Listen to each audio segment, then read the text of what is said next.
so much fallout from that report that President Trump revealed highly classified info to the Russian foreign minister ambassador during that White House meeting last week. Let's explain what's at stake right now. This is information about the fight against ISIS that is so sensitive that the U.S. doesn't even share it with our allies. It could jeopardize the source of the secret. If true, this could be the most significant and dangerous mistake of the Trump presidency. And we've got our incredible team standing by, and they're covering every angle. And we begin at the White House with our senior correspondent, Cecilia Vega, who was there for all the fallout all through the night. Good morning, Cecilia. A long night indeed, George. Here, the presidents, as you know, are legally allowed to declassify information. The bigger question here right now is, did President Trump reveal classified intelligence that could jeopardize the source of that information and risk critical intelligence sharing agreements with some of our closest allies? This morning, the White House in damage control mode. National Security Advisor H.R. McMaster stepping up to the cameras, denouncing the Washington Post report that claims President Trump disclosed extremely sensitive intelligence during last week's meeting with Russian officials. At no time were intelligence sources or methods discussed. And the president did not disclose any military operations that were not already publicly known. I was in the room. It didn't happen. He left without taking questions. Thank you.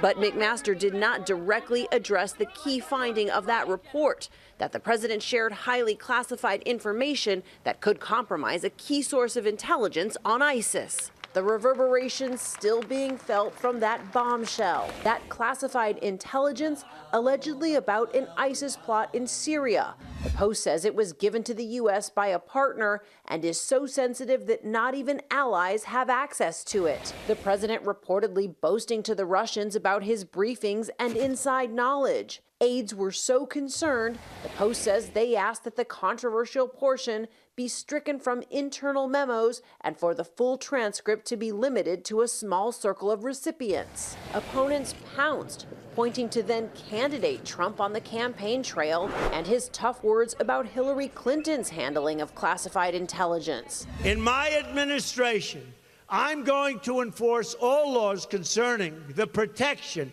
of classified information. This morning, the Washington Post reporters behind that explosive report defending it. Many sources we've talked to in covering this administration are concerned about how intelligence and classified, sensitive information is treated and handled. We stand by our story 100%.